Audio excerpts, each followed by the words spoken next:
भैया जी थोड़ा ध्यान दोगे, कहीं समझ में नहीं आए तो पूछा जरूर करा करो, ठीक है। तो इस वास्तविक संख्याओं में मैं कुछ बता चुका था आपको, थोड़ा फिर से मैं बता रहा हूँ, ठीक है बेटा। तो बच्चों मेरे, चैप्टर फर्स्ट है आपका वास्तविक संख्याएं। क्या है? वास्तविक संख्याएं। इंग्लिश में कहेंगे रियल नंबर्स। क्या कहेंगे? Real numbers. और ये चैप्टर आपके बोर्ड एग्जाम में कितने अंक में आएगा? 5 अंक में आएगा। कितने अंक में? 5 अंक में आएगा। कितने अंक में आएगा बेटा? 5 अंक में। आपको ये पता होना चाहिए हमारा फर्स्ट चैप्टर है वास्तविक संख्याएं, और ये वास्तविक संख्याएं चैप्टर कितने अंक में है? 5 अंक में है। अब 5 अंक में क्या पूछेगा वो उसकी मर्जी है, ठीक है। आपको कुछ छोड़ना ही नहीं है। तो पहले नंबर पे सीखना है आपको वास्तविक संख्याएं किसे कहते हैं। परमेय तथा अपरमेय संख्याओं को सम्मिलित रूप से वास्तविक संख्याएं कहते हैं। परमेय तथा अपरमेय संख्याओं को सम्मिलित रूप से, और वास्तविक संख्याएं किसे कहते हैं? वास्तविक संख्याएं किसे कहते हैं? परमेय तथा अपरमेय संख्याओं, मतलब कुछ संख्याएं परमेय भी हों और कुछ अपरमेय भी हों, उन्हें वास्तविक संख्याएं कहोगे। अब देखिए, अब आप जाओगे, संख्याएं आप पढ़ चुके हो 9th क्लास में, पढ़ चुके हो नहीं पढ़ चुके हो? और 10th में भी फिर से रिवाइज कराई थी। नेचुरल नंबर हैं, ओड नंबर हैं, इवन नंबर हैं, रेशनल नंबर हैं, इरेशनल नंबर हैं, करा चुके हैं। तो ये आपको ऑलरेडी आती हैं, इसमें समय खराब नहीं करना है। इसमें कुछ संख्याएं परमेय हैं और कुछ अपरमेय हैं, उनको ही वास्तविक संख्याएं कहते हैं। क्वेश्चन पहला है आपका बच्चों मेरे, चैप्टर फर्स्ट का पहला क्वेश्चन। पहला क्वेश्चन है, संख्या 6, 72 और 120 का अभाज्य गुणनखंड विधि द्वारा HCF और LCM ज्ञात कीजिए। समझ में आ गया? समझाया कहाँ है? अभी क्वेश्चन पढ़ा है। तो क्वेश्चन में आपको HCF निकालना है और LCM निकालना है। तो आप अपनी कॉपी पे पहले ये क्वेश्चन नोट करना है आपको, और नोट करने के बाद डालोगे हल। तो पहले हल डालिए, ठीक है, और पहले समझिए, नोट करें बाद में आप, चाहे 2 सवाल हों अच्छे से हों, परेशान नहीं होना है, पहले समझ लो। आप हल डालेंगे, हल में क्या निकालना है आपको? सबसे पहले 6, 72, 120 का HCF। तो कैसे निकालोगे? लिखोगे 6 बराबर, पेज आप अपनी कॉपी के, फेयर कॉपी के पेज को 2 पार्ट में डिवाइड कर लोगे, इस तरह से जैसे मैंने कर लिया, ठीक है। अब ये 6 है आपकी पहली संख्या, तो 6 के करोगे फैक्टर आप, 2 तियां 6, 3 एकम 3, तो 6 के फैक्टर हुए आपके 2 गुणे 3, ठीक है। दूसरी संख्या है आपकी 72। कितनी है? 72। फिर 72 के फैक्टर करेंगे आप 72, और 72 के फैक्टर करोगे तो इस साइड पे दिखाओगे 72, और 72 को पहाड़े में सबसे छोटी संख्या 2 होती है, 2 से बड़ी 3 होती है, 3 से बड़ी 4 होती है, फिर 5 होती है, फिर 6 होती है। तो पहले सबसे छोटी संख्या से काटते हैं 2 से, और यदि 2 से नहीं कटती है तो 3 से, 3 से नहीं कटती संख्या तो इस तरह से काटते हैं। बट अब गलती मत करना, ये अब ये कह रहा है अभाज्य गुणनखंड की विधि से। जब वो अभाज्य गुणनखंड करवा रहा है तो आप 2 से काटोगे, 3 से काटोगे, लेकिन 4 से नहीं काटना है। फिर 5 से काटेंगे आप, फिर 6 से नहीं काटना है, 7 से, 8 से भी नहीं, और 9 से भी नहीं, क्योंकि 8 और 9 अभाज्य नहीं है, वो भाज्य है। ये वर्ड समझो, अभाज्य। अभाज्य संख्या का मतलब ये है जो किसी से ना कटे, ऐसी संख्या से आपको डिवाइड करना है इसे। ठीक है, तो 2 से करेंगे आप, 2 तियां 6, 2 छंग 12, 2 एकम 2, 2 अट्ठे 16, 2 नेम 18, 2 से अब नहीं कट रही है 9, है ना, तो 3 से 3 तियां 9, 3 एकम 3। ठीक है, अब 2 आपका कितनी बार है यहाँ, 3 बार है, तो 2 की घात 3 लिख लेंगे। और 3 कितनी बार है, 2 बार है, तो गुणा लिख के 3 की घात 2 लिखना है आपको। क्लियर ये? अब बेटा 120 के फैक्टर करेंगे। 120 इधर भी लिखना सीखो। देखो, इकाई अंक इकाई के नीचे, धाई धाई के नीचे, फिर सैकड़ा बाहर की ओर। ठीक है, लेफ्ट हैंड साइड। 120 बराबर, अब 120 के फैक्टर करोगे। 120, 2 छंग 12। अब 120 कर तो 4 से भी रहा है, 4 तियां 12। मैंने क्यों नहीं काटा 4 से, क्योंकि वो कह रहा है अभाज्य गुणनखंड विधि। अभाज्य गुणनखंड से काटो अभाज्य संख्या से। जब अभाज्य संख्या से आप काटेंगे तभी अभाज्य गुणनखंड प्राप्त करोगे। ठीक है, तो 2 छंग 12 0, 2 तियां 6, 3 पंजे 15। ये नहीं 15 5 से दिख रहा है तो एकदम 5 से काट दिया। पहले छोटी संख्या से काटो, बट वो भी अभाज्य। 5 एकम 5। 2 कितनी बार आया, 3 बार, तो 2 की घात 3 और फिर गुणे 3, फिर गुणे 5। समझ में आ गया बेटा? तो पृष्ठ को आप 2 पार्ट में पहले ही डिवाइड कर चुके हैं बच्चों मेरे। अब इस तरह से अंडरलाइन खींच देंगे। ओके, पहले नंबर पे हमें क्या निकालना है, HCF। तो हम लिखेंगे HCF बराबर HCF का मतलब जानते ही हो आप, बताने की जरूरत नहीं है, हाईएस्ट कॉमन फैक्टर, हिंदी में महत्तम समापवर्तक। अब HCF बराबर, देखो बराबर बराबर के नीचे आ रहा है। ठीक है, अब HCF में क्या करते हैं बच्चों, सबसे छोटी घात कामन लेते हैं। क्या लेते हैं, सबसे छोटी घात कामन। जैसे ये 2 पे घात कुछ नहीं है तो 2 पे 1 है घात, यहाँ 2 की घात 1 है, यहाँ 2 की घात 3 है, यहाँ 2 की घात 3 है। और वह अंक हो जो सम में हो, तीनों में हो। जैसे 2 इसमें भी है, 2 इसमें भी है, 2 इसमें भी है, मतलब तीनों में है, तो 2 की घात 1 कामन लोगे यहाँ। समझ में आ गया इतना? फिर इधर देखो यहाँ 3 में, 3 की रो में 3 की घात ये 1 है, ये 3 की घात 1 है, ये 3 की घात 2 है, तो आप कामन क्या लोगे, 3 की घात 1 का मतलब केवल 3। ठीक है, और जो कामन नहीं है उसको छोड़ दोगे। 5 कामन ही नहीं है। कामन का मतलब हुआ जो तीनों में अंक हो और सबसे छोटी घात वाला हो। भाई 3 अंक हैं आपके, 6, 72, 120। तो इन तीनों लाइनों में जो अंक है आप उसी अंक को कामन लेंगे, मतलब छोटी घात वाले अंक को कामन लेना है। ठीक है, तो 2 तियां 6, तो आपका एलसीएम कितना आ गया, 6। अब नई लाइन से लिखोगे, सो HCF समझ में आ गया। एलसीएम बराबर, एलसीएम में बड़ी घात कामन लेते हैं। कौन सी घात कामन लेते हैं भाई, ये 2 की घात 1 है, ये 2 की घात 3 है, ये 2 की घात 3 है, तो 2 की घात 3 कामन लोगे, गुणे अगले अंक पे बढ़ जाएंगे। यहाँ 3 की घात 1 है, यहाँ 3 की घात 2 है, यहाँ 3 की घात 1 है, तो कौन सा अंक कामन लेंगे, 3 की घात 2। कामन वाले पद तो ले लिए आपने कामन, फिर बचा क्या, बचा 5, उसको भी लोगे।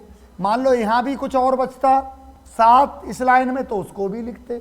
इस लाइन में भी मान लो कोई अंक बचता आपका 11, तो गुणा में फिर उसको भी लिखते। लासा में एक तो कामन, नंबर 1 कामन वाले सबसे बड़ी घात वाले पद कामन लेते हैं।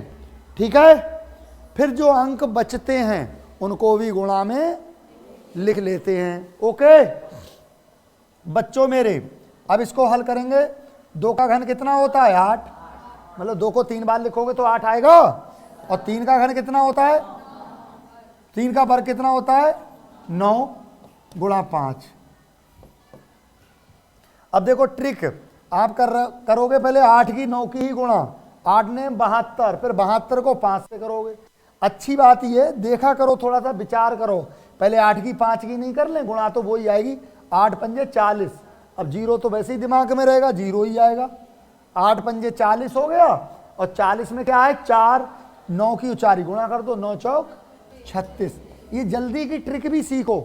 तो यहाँ ट्रिक समझ में आई आपको, 72 से और 9 की गुणा करते तो देख के करते हैं आप, यहाँ ऐसे ही समझ में आ गई। 8 पंजे 40 करा हमने, 40 का आ गया सिफर, और 40 में 4 बचा, और 4 की और 9 की गुणा कर दी, जो 9 छूटा है, तो 9 चौक 36 लिख दिए। नहीं आई बात समझ में भाई? मैं फिर समझा रहा हूँ, 8 पंजे 40 करा आपने, ये लो ऐसे ही कर लो, 8 पंजे 40, फिर 40 को किससे करोगे 9 से गुणा, तो 9 से पर का शिफर, 9 चौक 36, 360 ही तो आई। नहीं आया समझ में? तो आपका एलसीएम कितना आ गया 360।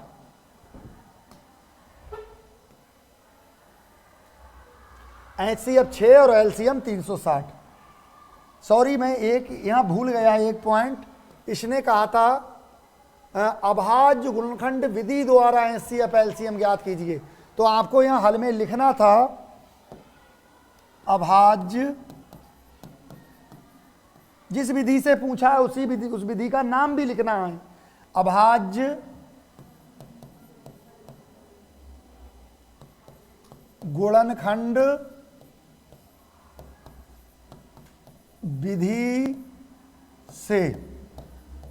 नहीं आया समझ में? जिस विधि से एलसीएम और एचसीएफ पूछ रहा है उस विधि का नाम लिखोगे पहले, अभाज्य गुणनखंड विधि से, फिर प्रत्येक संख्या के हमने अभाज्य गुणनखंड कर लिया। अभाज्य गुणनखंड का मतलब यहां मैंने समझा ही दिया, उस संख्या से नहीं काटोगे जो स्वयं कट रही हो, अभाज्य संख्या से ही काटोगे, तभी तो ये अभाज्य गुणनखंड आएंगे। ठीक है, नोट करो। आपके पास एचसीएफ आ गया और एलसीएम भी आ गया, कर दिया, एचसीएफ भी आ गया और एलसीएम भी आ गया, तो यही नहीं छोड़ना है, अंडरलाइन जरूर मार दोगे दो दो इस तरह से, और वो भी सुंदर तरह से। अब इसको कर लिखोगे अतः करके नई लाइन से, अतः एचसीएफ बराबर 6, एलसीएम बराबर 360, और इसको इस तरह आयताकार, एक आयताकार भाग में रख दोगे और लिख दोगे ANS थोड़ा बड़ा। ठीक है, एक आंसर आपका क्लियर। ये आप होमवर्क घर से करके लाओगे, ये और ये दोनों। ठीक है, ये मैं बताने जा रहा हूं चौथा क्वेश्चन, दूसरा और तीसरा उसी विधि से करके लाओगे। अब सुनो बेटा, नहीं आया समझ में? आपको भी क्या बताया, ये दूसरा क्वेश्चन है, 15, 18, 24 का लासा ज्ञात कीजिए अभाज्य गुणनखंड विधि द्वारा, 2520 और 10,530 का एचसीएफ और एलसीएफ ज्ञात कीजिए। ये होमवर्क है आपका, चौथा क्वेश्चन।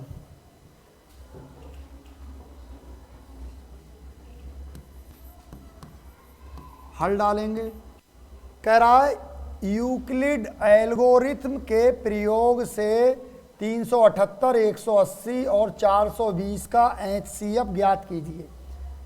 किस विधि से? यूक्लिड एल्गोरिथम विधि से, के प्रयोग से कहो चाहे विधि से कहो, तो किस विधि से हल करना, एचसीएफ निकालना है इसका 378, 180, 420 का यूक्लिड एल्गोरिथम के प्रयोग से। तो आप जिस नियम से कर रहे हो, जिस विधि से, उसका नाम डालोगे, ज़्यादा समय खराब होगा, बताएंगे इनके बारे में। तो यूक्लिड गणितज्ञ का नाम है, जो बहुत बड़े गणितज्ञ रहे हैं, सन 325 ईसा पूर्व पहले, प्राचीन यूनान के एक बहुत ही बड़े गणितज्ञ रहे हैं। कौन? यूक्लिड।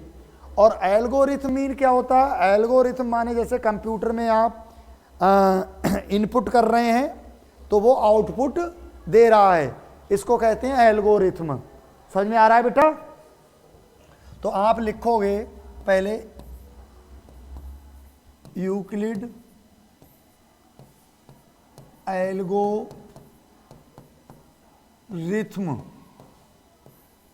के प्रयोग से, जैसा लिखा है वैसा लिख दो, ठीक है भाई। आप जो एचसीएफ निकालेंगे वो इस विधि से निकालेंगे। इस विधि का और भी नाम है यूक्लिड एल्गोरिथम, प्रमेय का भी नाम है, और शॉर्ट में कहो तो इस विधि को कहते हैं भाग विधि। क्या वो क्वेश्चन बोल दे कि भाग विधि से एचसीएफ निकालो? कौन सी विधि से? भाग विधि। समझ में आ गया बेटा? तो अब इस विधि में क्या करते हैं, इसमें देखते हैं सबसे छोटी संख्या कौन सी है? 180। तो सबसे छोटी है 180। अब 180 से बड़ी कौन सी है? 378। 378 बड़ी है। और 378 से बड़ी कौन है? 420। अच्छी आई है ये संख्या, 420 सबसे बड़ी है। तो इस तरह से भी लिख सकते हो। नहीं लिखना है, नहीं आएगा लिखना, ये आ गया ना? पहले छोटी सबसे, फिर उससे बड़ी, फिर उससे बड़ी। ये जो मुंह फैला हुआ है जिधर को, वो बड़ी है। इसका मतलब है 180 से, इसे पढ़ेंगे कैसे? 180 से बड़ी है 378, 378 से बड़ी है 420। अब बेटा इस विधि से जो हल करेंगे इसको भाग विधि भी कहते हैं। तो 180 से भाग दोगे आप 378 के लिए। 180 से किसको भाग दोगे? 378 के लिए। किससे? 378 के लिए। तो आप 180 से इस साइड से लेके चलो इसे, 180 से भाग दोगे 378 के लिए। अब आपको 180 का पहाड़ा याद नहीं तो 18 का तो याद ही है। 18 का 37 में पढ़ेंगे तो 18 दूनी 36 है ना, और 2 की और 18 ही गुणा करेंगे 36, और 2 से पर का शिपर 0। ओके। अब देखो 378 में से 360 घटाएंगे तो 8, 7 में से 6 गया तो 1, इतना बचा 18। अब 180 से भाग दिया 378 में तो शेषफल बचा 18। अब 180 का 18 में बाहर नहीं जाएगा क्योंकि 18 छोटा है। अब 18 से भाग दोगे 180 के लिए, तो 180 के लिए भाग करना है 18 से। तो 180 के लिए 18 से 180 को भाग करेंगे तो 18 एकम 18 या 18 धाम 180। 180 में से 180 गया, कुछ नहीं बचा। मान लो इन्हीं दो संख्याओं का एचसीएफ पूछता, मासा पूछता, 180 और 378 का मासा बताओ, तो 180 और 378 का मासा 18 होता। जो संख्या पूरा पूरा काट देती है वही संख्या मासा होती है। लेकिन इस सवाल को भी हमें और आगे बढ़ाना है। अब क्या करोगे आप? अब 18 से जो मासा बना, ये 18 क्या है? 180 और 378 का मासा है, मतलब एचसीएफ है। ठीक है। अब इस मासा से 420 को भाग दे दोगे। ठीक है, लिख दोगे अब 18 से भाग दोगे किसको? 420 के लिए। तो 18 दूनी 36, कितना बचा? 12 में से 6 गया 6, 0 बचा। क्यों भाई? 18 तियां 54, कितना बचा? 6 बचा। समझ में आ रहा है बेटा? अब 18 का पहाड़ा 6 में नहीं पढ़ा जाएगा, तो आप 6 से क्या करोगे? जहां नहीं पढ़ा जाए पहाड़ा, फिर उल्टी भाग देते हैं। 6 से भाग दोगे 18 के लिए, 6 से 18 के लिए भाग दोगे, 6 तियां 18। अब 18 में से 18 गया, कुछ नहीं बचा। तो जो संख्या 6 है इसने पूरी पूरी संख्या काट दी, तो 6 ही मासा हुआ, 6 ही एचसीएफ हुआ। किसका 6 है एचसीएफ? 378, 180, 420 का HCF 6। अब अतः करके लिख दोगे, अतः HCF बराबर 6। नोट करें, बहुत जल्दी नोट करिए ताकि 2 एक सवाल बता सकूं।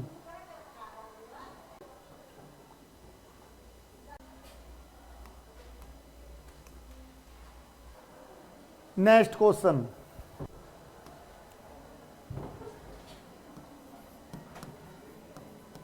नेक्स्ट क्वेश्चन है, यदि HCF, किसका HCF ब्रैकेट में संकेत के रूप में दे दिया है 35 और 49 का HCF कितना है 7। वो कह रहा है यदि HCF बराबर 7, मतलब मासा बराबर 7, और ये 7 मासा किसका है 35 और 49 का। 35 और 49 का मासा निकाल के देख लो आप, 7 ही आएगा। ठीक है, तो एलसीएम 35 और 49 का ज्ञात कीजिए, और इन 35 और 49 का एलसीएम पूछ रहा है। अब 35 और 49 का एलसीएम आपको उससे नहीं निकालना है, अभाज्य गुणनखंड विधि से। समझ में आ रहा है क्यों नहीं निकालना है? नहीं तो इनका अर्थ बेकार हो जाएगा। भाई इनका भी यूज करोगे आप। तो बच्चों मेरे, ये क्या है, प्रथम संख्या है 35, और 49 क्या है, दूसरी संख्या है, और ये आपका मासा है, और ये प्रथम संख्या है। प्रथम संख्या भाई 35 ये है, 35 ये है, तो ये प्रथम ही तो हुई, और ये 49 इसको भी आपने दूसरी संख्या कहा, ये दूसरी संख्या है। इनका मासा ज्ञात करना है। तो इसका मतलब प्रथम संख्या, दूसरी संख्या और मासा दिया हुआ है, और इन्हीं संख्याओं का एलसीएम मतलब लघुत्तम समापवर्तक पूछ रहा है। ओके, तो सूत्र, प्रथम संख्याओं क्या कहते हैं ए, दूसरी संख्याओं क्या कहते हैं बी। इंग्लिश के रूम में आप सूत्र लिखते हैं जब, तो सीधे सीधे सूत्र लिखोगे। यहां पहले सूत्र लिखोगे, कामा लगाओगे। सूत्र क्या है आपका, ए गुणा बी। ए माने प्रथम संख्या, बी माने दूसरी संख्या। प्रथम संख्या जरूरी थोड़ी प्रथम ही कहो, आप पहली संख्या बोल दो, पहली संख्या गुणा दूसरी संख्या। आप ये बोल सकते हो पहला व्यंजक गुणा दूसरा व्यंजक। अच्छा, मैं बोल क्यों रहा हूं पहला व्यंजक और दूसरा व्यंजक? अभी बोर्ड के पेपर में कई बार पूछा गया है कि पहला व्यंजक ये, दूसरा व्यंजक ये, तो मासा ये, तो लासा बताओ। तो उसका मतलब वही है, व्यंजक मीन संख्या है यहां। तो प्रथम व्यंजक गुणा दूसरा व्यंजक बराबर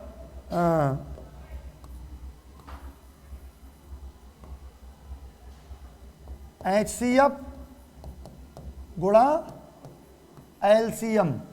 ठीक है बेटा। अब प्रथम संख्या कितनी दी है 35, गुणा दूसरी संख्या कितनी दी है 49, बराबर HCF कितना दिया है 7। जो दिया है उसको उसकी जगह लिख लो। लिख लिया। अब बच्चों मेरे, ये जो गुणा की संख्या है इधर आकर बटे में आ जाएगी, लेकिन अटे बटे में मत पहुंचाना, यहीं काटना। जब ये पक्ष भी गुणा में है और ये पक्ष भी गुणा में है, और दोनों पक्ष एक ही संख्या से कट रहे हैं, तो काट देते हैं। जैसे 7 से 7 भी कट रहा है, 7 एकम 7, और 7 से चाहे 49 काट दो चाहे 35 काट दो, 7 सत्ते 49। तो 7 से हमने ये भी काट दिया, 7 से हमने ये भी काट दिया। ओके। अब देखिए 7 की और 35 की मल्टीप्लाई करोगे, 7 पंजे 35, 35 के 5, और 7 तियां 21, 21 और 3 24। सही लिखा है, बराबर। और एलसीएम और 1 की गुणा एलसीएम, तो एलसीएम बराबर क्या आ गया 245। इसको या करके लिख सकते हैं, या एलसीएम बराबर, या अपनी लाइन बचाना चाहो तो मत लिखो या करके, है ना, या करके मत लिखिए, लाइन बचाना चाह रहे हैं जब। सीधे सीधे लिख दो, यही है एलसीएम, तो यही है आपका। सीधे सीधे लिख दो अतः। किन संख्याओं का एलसीएम पूछा था 35 और 49 का, अतः एलसीएम। अब उसने ब्रैकेट में रख दी है वो संख्या, तो आप यहां भी ब्रैकेट में रख दीजिए संख्याएं। 35, 49 बराबर कितना 245, और ANS लिख लेंगे। लिखो, बहुत जल्दी लिखो बेटा, बहुत जल्दी।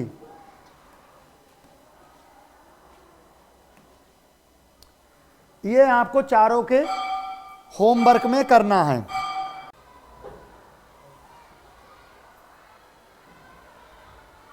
तो बच्चों मेरे ये नोट कर लिया आपने। अब आगे देखिए,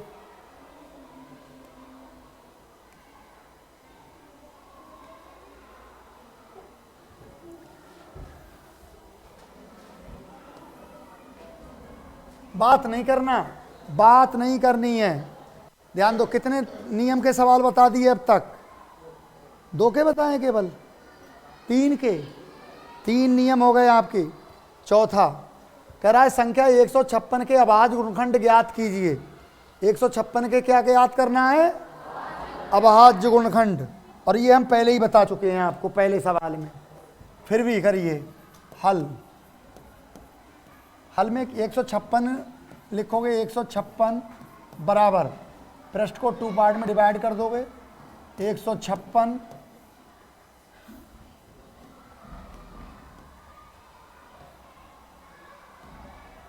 को 2 से काटोगे बेटा,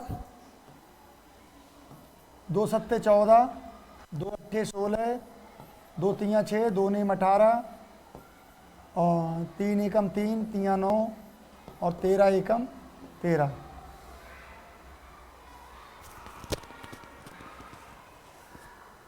अब बेटा 2 कितनी बार है?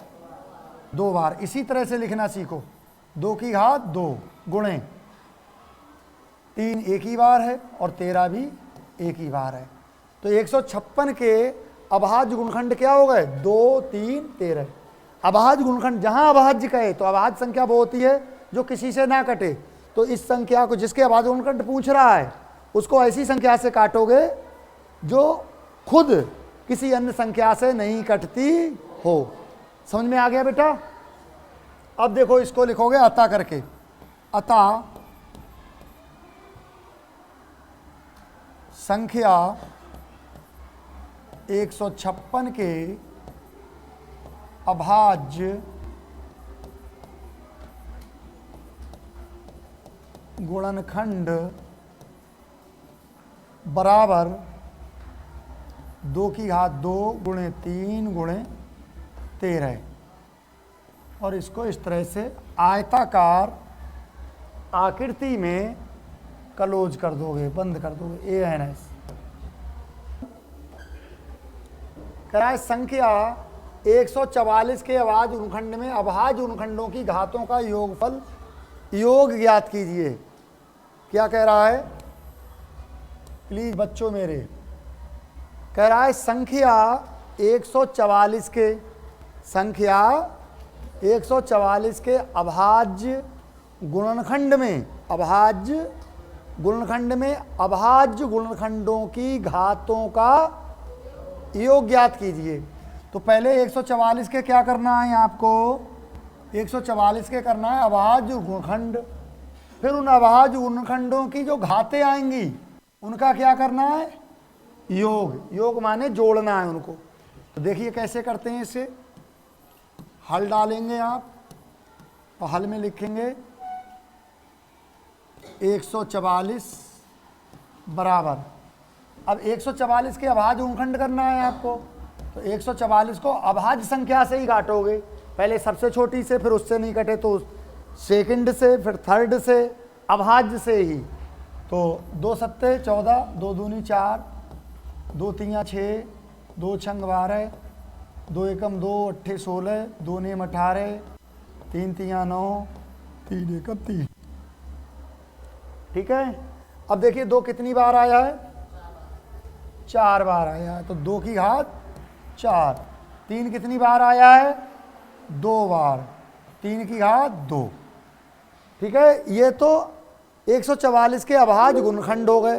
अभाज्य नहीं है भाई। अभाज्य गुणनखंड क्यों है? क्योंकि 2 भी अभाज्य संख्या है और 3 भी अभाज्य, इसलिए अभाज्य गुणनखंड है। किसके? 144 के। 2 4 बार आया है अभाज्य गुणनखंड और 3 2 बार आया है। लिखोगे घात में ही। ठीक है। अब अभाज्य गुणनखंडों की घातों का योग कह रहा है। ठीक है, तो अब लिखोगे अभाज्य गुणनखंडों की घातों का योग। सीधे सीधे चाहे घातों का योग लिख लो, घातों का योग बराबर कितना, पहली घात कितनी है 4, दूसरी कितनी है 2, कितनी हुई 6। अतः करके फिर से लिखना चाहो तो फिर लिख दो, मेन आंसर अतः करके ही लिखा करो।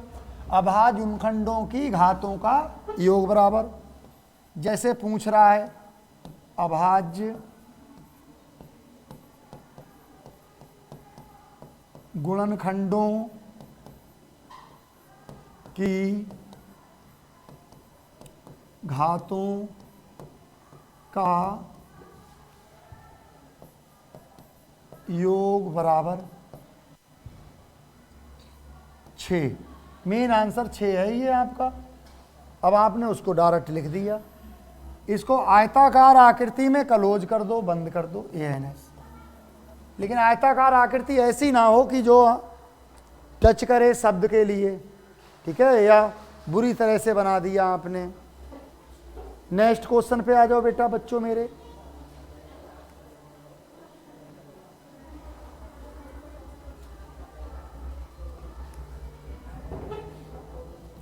भैया बात करेंगे तो हम नहीं पढ़ा पाएंगे, बात करोगे तो पढ़ा नहीं पाएंगे, ध्यान दो। कह रहा है 65 और 117 के HCF को 65m - 117 के रूप में दर्शाया गया है।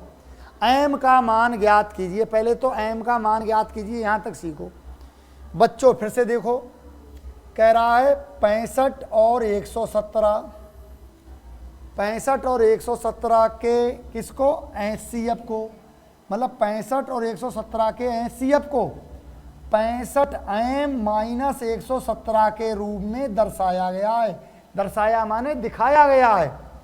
जो 65 और 117 का HCF होगा वो 65m - 117 है।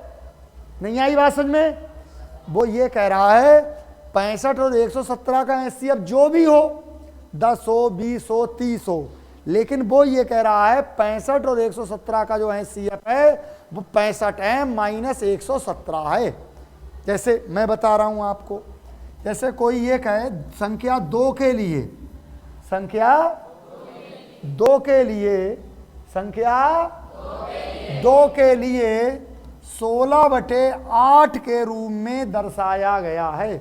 16/8 भी तो 2 ही है, 16/8 के रूप में दर्शाया गया है। जैसे 8 एकम 8, 8 दूनी 16, लो 2 ही तो है। 16/8 भी 2 है। वो कहे 2 के लिए 16/8 के रूप में दर्शाया गया है। तो इसका HCF होगा तो कुछ और, लेकिन उसको इसके रूप में दर्शाया गया है। जब इसको इसके रूप में दर्शाया गया है तो वो HCF इसी के बराबर होगा। जैसे अभी मैंने कहा 2 को 16/8 के रूप में दर्शाया गया है, तो आप लिख सकते हो 2 बराबर 16/8। नहीं आई बात समझ में? क्योंकि वास्तव में दोनों एक दूसरे के बराबर ही हैं। नहीं आई बात समझ में? बच्चों मेरे मैथ में यही चीजें तो सीखने की होती हैं। मेन जो कह रहा है वो HCF तो कुछ और होगा, लेकिन दर्शाया गया इसके रूप में। ओके, तो आप क्या लिखोगे, पहले 65 और 117 का HCF लाओगे, फिर उस HCF को 65m - 117 बराबर लिख दोगे, वो इसी के बराबर होगा। जब इसके बराबर होगा तो आप 65m - 117 बराबर मान लो 10 आया, 10, फिर 65m बराबर माइनस का प्लस में हो जाएगा, 65 से भाग हो जाएगी, m का मान निकल आएगा। नहीं आई बात समझ में? समझ में नहीं आया अभी तक? ध्यान दो। अब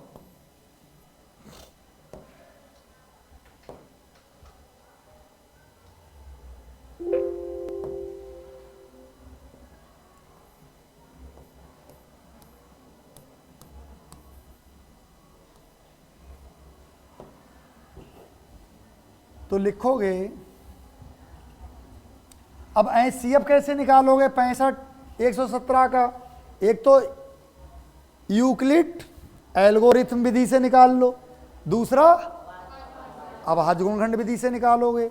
जिस विधि से चाहो उससे निकाल लो। आप बताओ किससे निकालोगे? अभाज्य गुणनखंड विधि से, तो अभाज्य गुणनखंड विधि से निकालिए। 65 बराबर, तो 65 के आप फैक्टर कर लेंगे। 5 से ही कट रहा है, 5 एकम 5, 5 तियां 15, 13 एकम 13, तो 5 गुणा 13। दूसरा 117, 117 के फैक्टर करो। किससे कट रहा है बताओ? हैं? 3 से कट रहा है। 3 तियां 9 और 3 नेम 27, 3 एकम 3, 3 तियां 9, 13 एकम 13, तो 3 गुणे 3, सॉरी 3 की घात, 3 दो बार आया है तो घात में ही लिखो, 3 की घात 2 गुणे 13 एक ही बार है, तो लिखोगे HCF बराबर, HCF बराबर। बेटा HCF क्या होता है? जो कॉमन हो। तो 65 की रो में अंक 13 है और 117 की रो में अभाज्य गुणनखंड 13 है, तो 13 कॉमन मिल रहा है, तो 13 हो गया। HCF नहीं आया समझ में? अब लिखोगे, अब लिखना है अब क्या करना है? ये जो 13 है वो 65 है माइनस 117 के बराबर है। ये मैं पहले अभी क्लियर कर चुका हूं, ठीक है। तो 65 है माइनस 117 बराबर 13, 65 है बराबर 13, ये माइनस का 117 है, प्लस का 117 हो जाएगा। नहीं आ रहा है समझ में?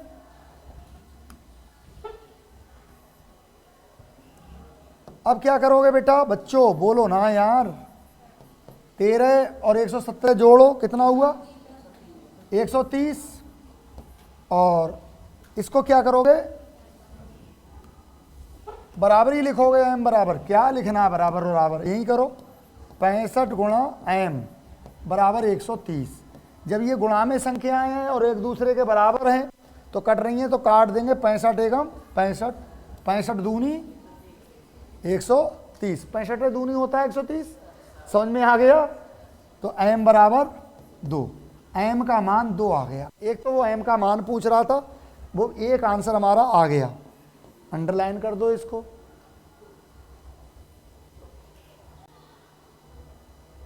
करो बेटा।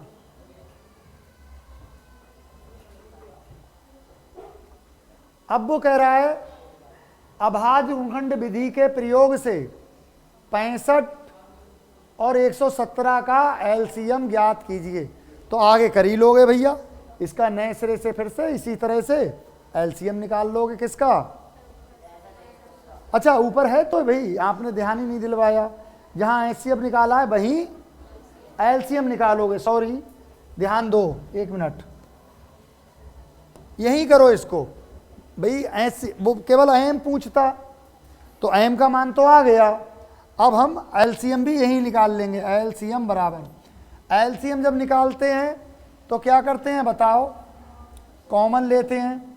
कॉमन क्या मिला? 13 ही मिल रहा है। अब बड़ी घात कोई है ही नहीं, छोटी मिल रही तो वही हो गई 13 गुणे। फिर पहली रो में क्या है? 5, तो वो लिख लिया। दूसरी रो में क्या है? 3, तो ये 3 लिख लिया। ओके। अब इस सब की गुणा 13 पंजे 65 और 65 तियां क्या? हाँ, 3 की घात 2 होगी, सॉरी 3 का वर्ग होगा। अब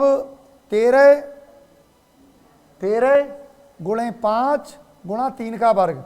अब 13 पंजे 65 और 65 की 9, 3 का वर्ग 9, 65 की 9 की गुणा करोगे वही आंसर आ जाएगा यहाँ। फिर अता करके लिख दोगे नई लाइन से, यहाँ अंडरलाइन मारोगे और अता करके लिख दोगे। अता एम बराबर और नई लाइन से एलसीएम बराबर। ओके, कर लेंगे ना? नोट करो। कर लिया नोट?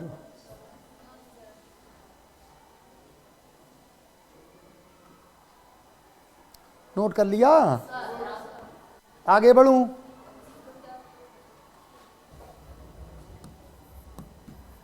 हल डालेंगे। कह रहा है व्याख्या कीजिए कि 3 गुणा 12 गुणा 103 प्लस 4 एक अभाज्य संख्या है। या भाज्य संख्या है। वो ये कह रहा है ये जो संख्या है 3 गुणा 12 गुणा 101 प्लस 4 ये भाज्य है या अभाज्य, वो अभाज्य संख्या है या भाज्य संख्या है। यहाँ संख्या होगा बेटा, ठीक है, अंकी बिंदी होगी। अभाज्य संख्या है या भाज्य संख्या है, हमें क्या मालूम क्या है, हल करना पड़ेगा इसको पहले, ठीक है। तो हल करेंगे। संख्या क्या है 3 गुणे 12 गुणे 10 प्लस 4, सॉरी 101 प्लस 4। समझ में आ गया इतना। अब नीचे आप बराबर का चिन्ह लगाओगे। अब आप देखो प्लीज बच्चों मेरे ध्यान दिया करो जहां बोलें। 3 गुणा 12 गुणा 101 है, गुणा में कोई पद कितना भी बड़ा क्यों ना हो, जैसे 8 गुणा 9 गुणा 10,000 गुणा 5 गुणा 6, कितनी भी बड़ी संख्या क्यों ना हो, वो एक पद में गिना जाता है। कितने पद में गिना जाता है? एक पद में। तो ये 3 गुणा 12 गुणा 101 एक ही पद है। दूसरा पद है आपका क्या? 4। दूसरा पद 4 है। प्लस या माइनस का जो चिन्ह आता है वो दूसरा पद बन जाता है। ओके, मैथ में यही चीजें सीखते हैं सबसे ज्यादा जो अभी मैंने बताया, ठीक है। गुणा में कितनी भी संख्याएं हो उसे एक पद में गिनोगे, प्लस या माइनस आएगा फिर वहीं दूसरा पद, फिर प्लस या माइनस आएगा फिर तीसरा पद, ठीक है। तो अब ये 2 पद हैं और इन दोनों पदों में कॉमन क्या है बच्चों मेरे? 4 कॉमन है। तो 4 हमने कॉमन ले लिया। क्या बचा हमारा? 4 से हम पहले पद में भाग देंगे। इसमें 3 गुणा 12 गुणा 10, 101 में तो 3 में जा नहीं रहा है तो सेम उतार लिया। 12 में जा रहा है 4 का बार है ना, तो 4 3 12। 101 में नहीं जा रहा है तो उसको सेम नोट कर लिया। प्लस 4 का पाड़ा 4 में पढ़ रहे हैं तो 1 नहीं आया समझ में। अब देखिए 4, अब 3 3 9, 9 की और 101 की गुणा करोगे। भाई पहले ये गुणा करोगे, ये मत करना कि 101 और 1 जोड़ लें पहले। जब गुणा भी चिन्ह है और प्लस भी चिन्ह है या प्लस की जगह माइनस चिन्ह है तो पहले गुणा की क्रिया करते हैं। किसकी करते हैं? बोर्ड मास में पढ़ा होगा आपने, बोर्ड मास का सूत्र पिछले क्लासों में। 3 3 9, 9 की और 101 की, 9 एकम 9 और 9 सिपर का सिपर, 9 जीरो का 0 और 9 एकम 9 प्लस 1। समझ में आ गया बेटा इतना। अब देखिए 4 और इस ब्रैकेट के बीच कोई चिन्ह नहीं है तो चिन्ह क्या है? गुणा। 909 और 1 जोड़ोगे तो 910। अब 910 की और 4 की फिर मल्टीप्लाई कर लोगे। 4 सिपर का सिपर, 4 जीरो का 0, 4 एकम 4, 4 नेम 36, 3640। वो ये कह रहा था जो ये संख्या है ये भाज्य संख्या है या अभाज्य संख्या है। तो अब संख्या तो आपके सामने आ गई। भाज्य संख्या वो होती जो कट जाए किसी संख्या से, अभाज्य वो होती जो ना कटे। बताओ कैसी है? भाज्य है ना। तो लिख दोगे अतः, अंडरलाइन करके, अतः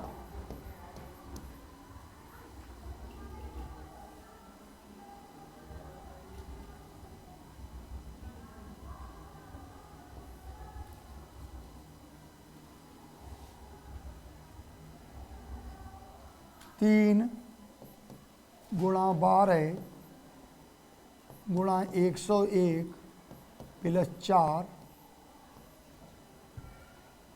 एक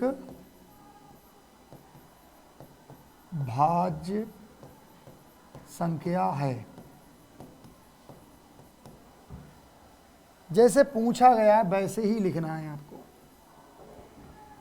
ANS बेटा यहां भी लिख देना भाज्य संख्या, कॉमा लगा के भाज्य संख्या।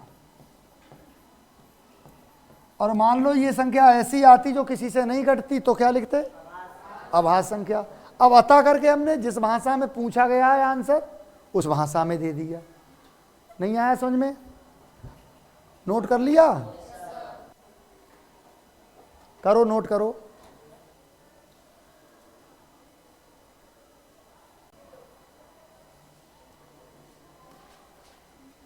बेटा ये करके लाना है आपको। होमवर्क से सेम है जो अभी बताया था। वो कह रहा है 17 गुणा 5 गुणा 11 गुणा 8 गुणा 2 प्लस 2 गुणा 11 एक भाज्य संख्या है। एक भाज्य संख्या है तो ये बात सत्य है या असत्य है, हमें क्या मालूम, पहले हम इसको हल करेंगे। और ये इसका हल यदि भाज्य संख्या आ जाता है तो आंसर क्या लगाओगे, सत्य। और यदि इसका आंसर अभाज्य जाता है तो लगाओगे असत्य। तो क्या लगाओगे, असत्य। समझ में आया नहीं आया? तो सत्य सत्य दो में से एक ही होगा, भले इसने ऑप्शन 2 और बढ़ा दिए हैं। समझ में आ रहा है? तो कर लोगे इसे, ऑप्शन है ये। दूसरा 15वां सवाल भी घर से करके लाओगे। व्याख्या कीजिए कि 7 गुणा 11 गुणा 13 प्लस 13 और 7 गुणा 6 गुणा 5 गुणा 4 गुणा 3 गुणा 2 गुणा 1 प्लस 5 भाज्य संख्या क्यों है। वो ये तो कह रहा है ये हैं तो भाज्य, ये संख्याएं हैं तो भाज्य, लेकिन भाज्य क्यों हैं, ये भाज्य क्यों हैं, ये भाज्य क्यों है। पहले आप इसको हल करोगे, जैसे मैं ये भले 2 टुकड़े हैं, आप जैसे पहला टुकड़ा भी हल कराया इसको हल करोगे। अब जब वो एक संख्या बन के आ जाएगा इसका आंसर तो लिख दोगे भाज्य संख्या है। दूसरा फिर इसको करोगे, इसका भी आंसर एक संख्या बन जाएगा, भाज्य संख्या है, लिख दोगे दोनों संख्याएं। अतः दोनों संख्याएं किसी न किसी संख्या से विभाजित हो रही हैं, इसलिए ये दोनों ही भाज्य संख्याएं हैं। समझ में आ रहा है? आज इतना ही।